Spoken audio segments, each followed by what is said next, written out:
Hello, welcome to the Good Ship Illustration podcast. We're here to offer no-nonsense advice to illustrators and image makers navigating a creative career. In the Good Ship, there are three of us, and Katie Chappell, and there's Helen Stevens and Tanya Willis too. We are celebrating our flagship course, Find Your Creative Voice, Fly Your Freak Flag, being open this week. So we've got lots of episodes all about finding your creative voice. I have a question people ask me and I never know how to answer it. What is your style? When I'm asked this in conversation, I never know what to say. How would each of you describe your own style in words? What do you think people want to know when they're asking this question? I mean, we've struggled so much before pressing record on this one, haven't we? Yeah. I hate this question. I wriggle out of it. Don't you? Yeah, totally. I can't answer. Before we recorded and we discussed it, I thought, there is a good person answer to this question. And I racked my brains and I still can't come up with it. It's like someone saying, what kind of music do you like then? What's your taste? It almost feels like an attack being asked. Do you know what I mean? I just want to say bugger off. Yeah. And when I describe my work, I never describe the style. I'm just like, I describe what I do. Yeah, that's easier, isn't it? But then when I do that, if I say, I write and illustrate picture books, they look a bit dreamy, like, wow. And then they say, wouldn't you like to be J.K. Rowling? Like, always, every time. I get that all the time. I just hand them a spade and say, keep digging. You're making it worse. So bad. I think you're right, though. You can only say what you do and hope the pictures are made in their head, because art is so subjective. We don't really have the language to describe it. And if you use illustration language, it can be really alienating and pretentious. And or like undermining. People say like it's a cartoony, doodly style. You're like, bleh, bleh. Yeah. But people mean well as well. I think that's the thing. So this question asker, we haven't got their name on there, but that's all right, said, what do you think people want to know when they're asking this question? I think they just don't know any better. I think it is well-meaning. It's just a way to have a chat with somebody you've just met. It's the same thing sometimes I get friends or family will say to me, I'm sure I saw a cushion with your drawing on it the other day. Yeah, and I'll say, really? Send me the link or whatever. And they'll send it and I'll look at it. I'll feel insulted. I'll be like, it's nothing like my work. But they don't realise they're not visual people and they're just being friendly, or they're trying to help me out by saying you want to sue them. Sue them. I don't know what it is, but it's the context, isn't it? If the context is just social and making concept, and they're genuinely interested in your work, it is much easier to describe where it's seen and how you use it, rather than saying things, using terminology. But then I think if it's a client and that's a valid question, they wouldn't ask it because you show the work. It's like dancing about architecture. You can't do it. You can't describe the stuff. Exactly. That's the thing. I would say if somebody really wanted to know what my work looked like, I'd be like, here's my website. Have a look for your own eyes. Yes, you interpret it. Don't make me describe it. It's weird. I find it ends conversations for me because they'll say, what do you do? And I go, I write and illustrate children's books. And then I kind of glaze over and look the other way while I wait for them to work out what that means. I feel like it ends the conversation unless I ask a question back. Yeah. The one I get a lot is, so I describe what I do, like, because I'm a live event illustrator. I do pictures at events and they go, like a court reporter. And I'll be like, grasping for the nearest thing they can. I'm like, no, but okay. Like sometimes I'll be like, yeah, just to make it easy. And it's like, yep, that's what I do. Like, maybe we should all carry around like a set of little business cards that you can flick over. 10 in one. Here you go, quick look here. Or you just have it on your phone and show them because people send them your Instagram. Or just lie about your job. Yeah. But don't say you're a doctor or a lawyer because that will keep them there for hours. It's so much easier to say you're a nanny than say you're an illustrator. Because people go, children. Yeah, yes. That's it. You know what I do. What have we got next now? We've just nailed that question in the most brutal way. Do we have another question? Yeah. What have we got? Shall I read this one? Yeah, go for it. Okay. How do you not fall into the trap of trying to imitate someone else's art when your art isn't getting the attention you need to make an income? Do you make it more marketable or do you just keep doing you? I wonder why it's not getting the attention. Like, there are many reasons for that, aren't there? There could be the expectation of fast results, and that it takes a while to build up, not just following, but for people to get used to your work. You might be looking for it too quickly. What do you think about the notion of attention? Yeah, I like that. It reminds me of, that I was just talking about this the other day, that thing where there's a rule where you've got to give your toddler the same meal 9 times before they'll try something new. Is it 7 times or 9 times, something like that? And I wonder if your work is really individual and new and different, it needs to be under those eyes a few times for people to get used to it and read it and understand it.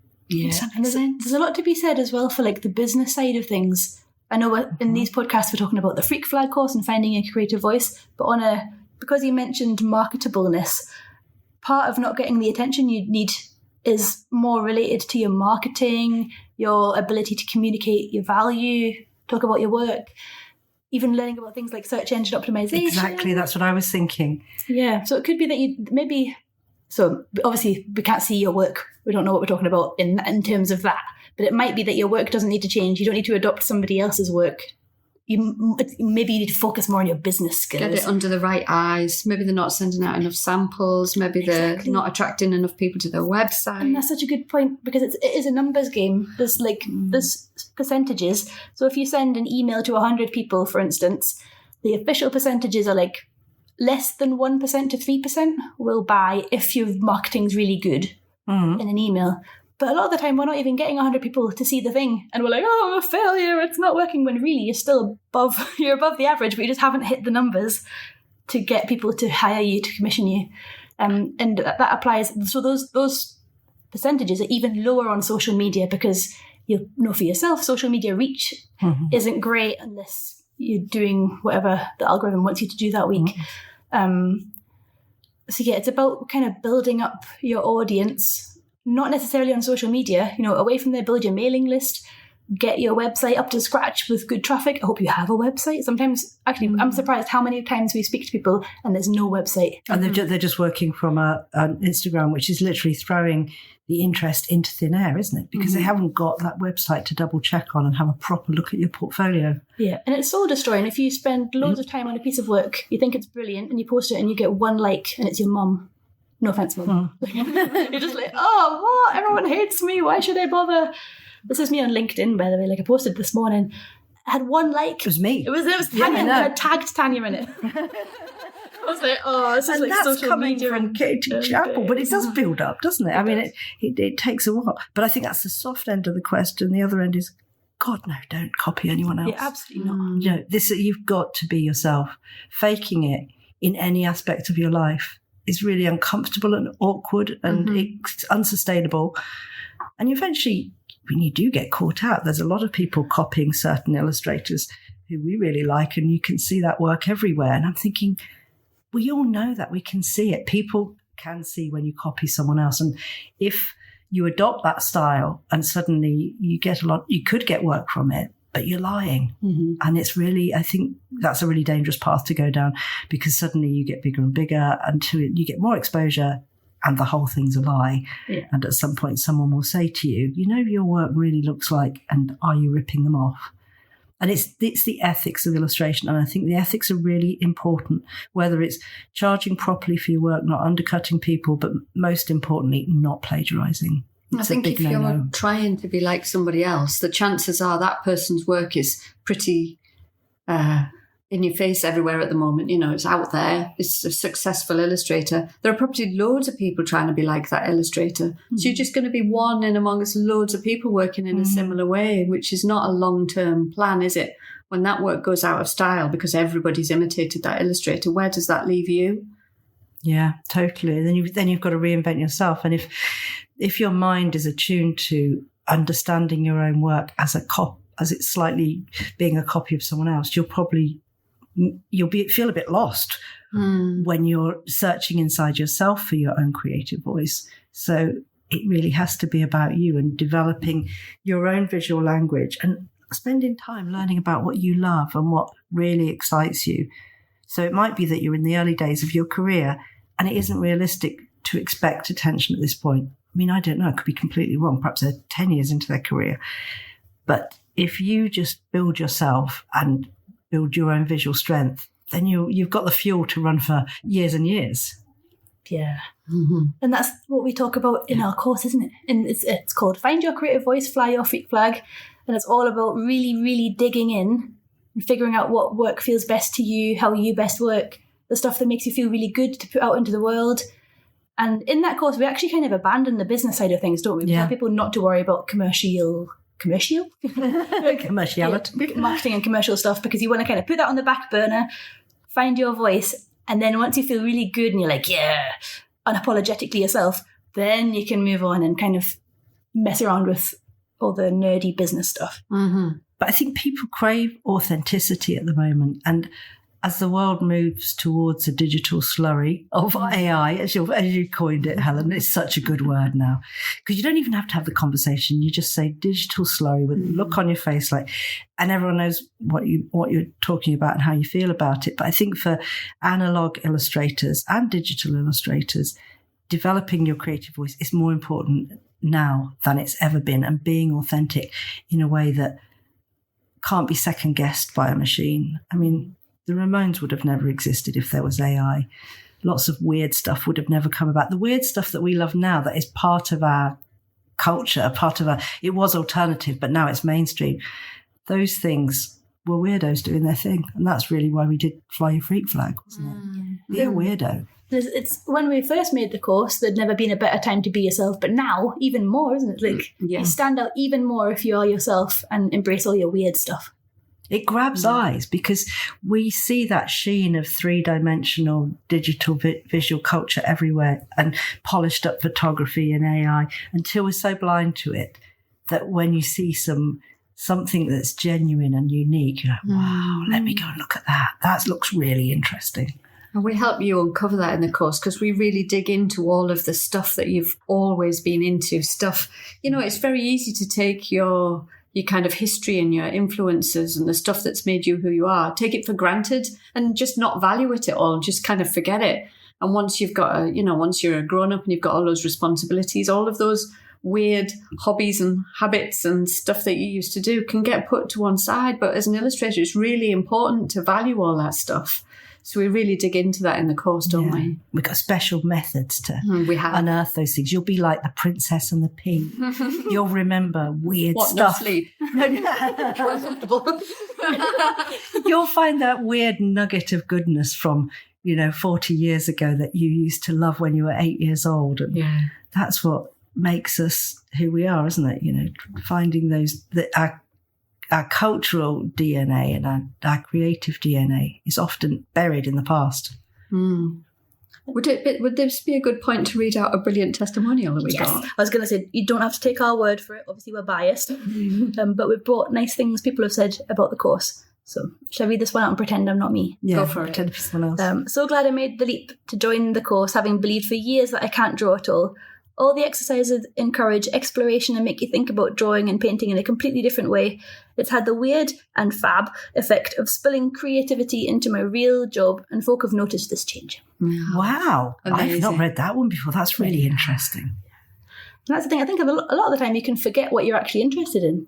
Like you said, Helen, you get swept up in day-to-day life and you just get on with it. Yeah, I remember early days me being an illustrator. I'd done a few books down the line. And even working as an illustrator as my job, I still felt like I put aside all that valuable stuff. It's like, now I'm a proper illustrator. I have to work 9 to 5 and I have to get on with it and forget the play. And for those first few years, I completely forgot to value all of that stuff that I was really into, really interested in, all the kind of useful play that I used to do before that, drawing in sketchbooks. And I was really unhappy and I had to take a step back and then come back to it, remembering all the valuable stuff again. And once I did that, then I was rolling again. It's amazing that you could identify what you needed to do to get back to that. It sounds now like I could identify it at the time, but you can only do that with retrospect, can't you? At the time, it was just, I can't bear doing this anymore. What am I doing? Why am I doing this? I don't find it fun. What do I find fun? Well, I used to really like drawing in my sketchbooks at art school. I'll do that for a little while.